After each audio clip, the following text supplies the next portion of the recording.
नमस्कार। स्वागत है आपका आपके चैनल ज्योतिष मार्ग पर। आज हम सावन सोमवार व्रत कथा सुनेंगे। एक साहूकार था जो भगवान शिव का अनन्य भक्त था। उसके पास धन धान्य किसी चीज़ की कमी नहीं थी, लेकिन उसके कोई संतान नहीं थी और वह इसी कामना को लेकर रोज भगवान शिव के मंदिर में जाकर दीपक जलाता था। उसके इस भक्ति भाव को देखकर एक दिन माता पार्वती ने शिवजी से कहा, प्रभु, यह साहूकार आपका अनन्य भक्त है। इसको किस बात का कष्ट है? आपको उसे अवश्य दूर करना चाहिए। शिवजी बोले, हे पार्वती, इस साहूकार के कोई संतान नहीं है और वो इसी बात से दुखी रहता है।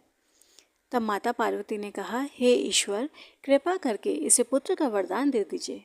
तब भोलेनाथ ने कहा, पार्वती, साहूकार के भाग में पुत्र का योग नहीं है। अगर ऐसे में इसे पुत्र प्राप्ति का वरदान मिल भी गया तो वह केवल 12 वर्ष की आयु तक ही जीवित रहेगा।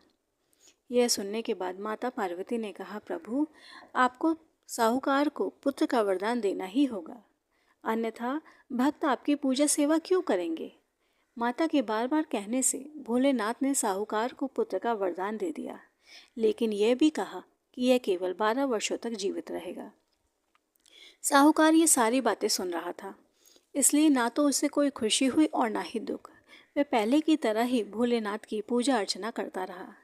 इधर सेठानी गर्भवती हुई और 9वें महीने में उसे सुंदर बालक की प्राप्ति हुई।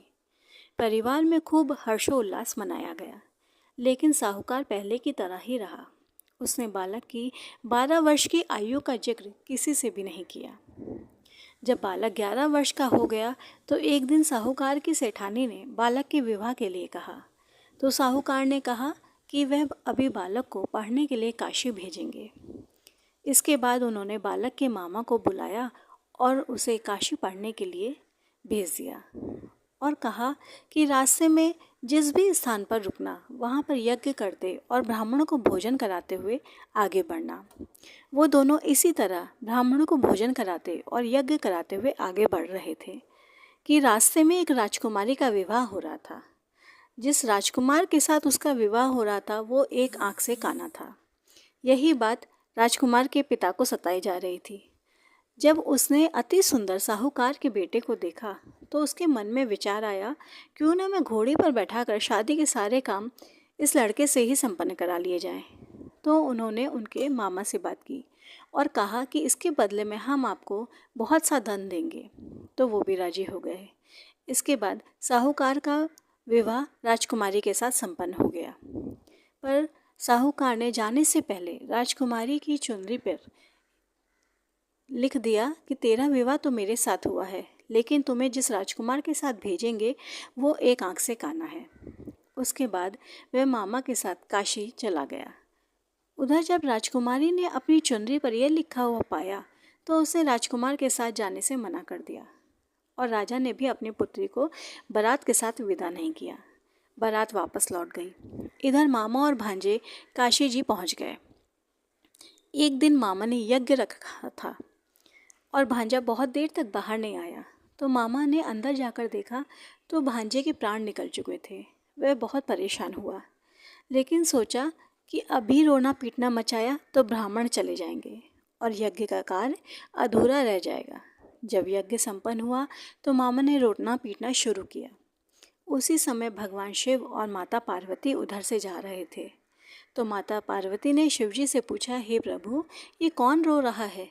तभी उन्हें पता चलता है यह तो भोलेनाथ के आशीर्वाद से जन्मा साहूकार का वही पुत्र है। तब माता पार्वती कहती हैं, हे स्वामी, इसे जीवित कर दीजिए, अन्यथा इसके माता पिता रोते रोते अपने प्राण दे देंगे। तब भोलेनाथ ने कहा, हे पार्वती, इसकी आयु इतनी ही थी तो वह भोग चुका। लेकिन जब माता पार्वती के बार बार आग्रह करने पर भोलेनाथ ने उसे जीवित कर दिया और लड़का ओम नमः शिवाय करते हुए उठ खड़ा हुआ। तब मामा भांजे दोनों ने ईश्वर को धन्यवाद दिया और अपनी नगर को लौट चले। रास्ते में वही नगर पड़ा और राजकुमारी ने उन्हें पहचान लिया। तब राजा ने राजकुमारी को साहूकार के बेटे के साथ बहुत सा धन देकर विदा किया। इधर साहूकार और उसकी पत्नी छत पर बैठे थे और उन्होंने प्रण रखा था, यदि उनका पुत्र सकुशल ना लौटा तो वे छत से कूदकर अपने प्राण त्याग देंगे। तभी लड़के के मामा ने आकर साहूकार के बेटे और बहू के आने का समाचार सुनाया, लेकिन वो नहीं माने। तो मामा ने शपथ पूर्वक कहा। तब तो उन दोनों को विश्वास हो गया और दोनों ने अपने बेटे और बहू का स्वागत किया। उसी रात साहूकार को स्वप्न में शिवजी ने दर्शन दिए और कहा, मैं तुम्हारे पूजन से प्रसन्न हुआ। इसी प्रकार सावन का व्रत करने मात्र से आपकी सभी मनोकामनाएं पूर्ण हो जाती हैं और आपके समस्त कष्ट दूर हो जाते हैं।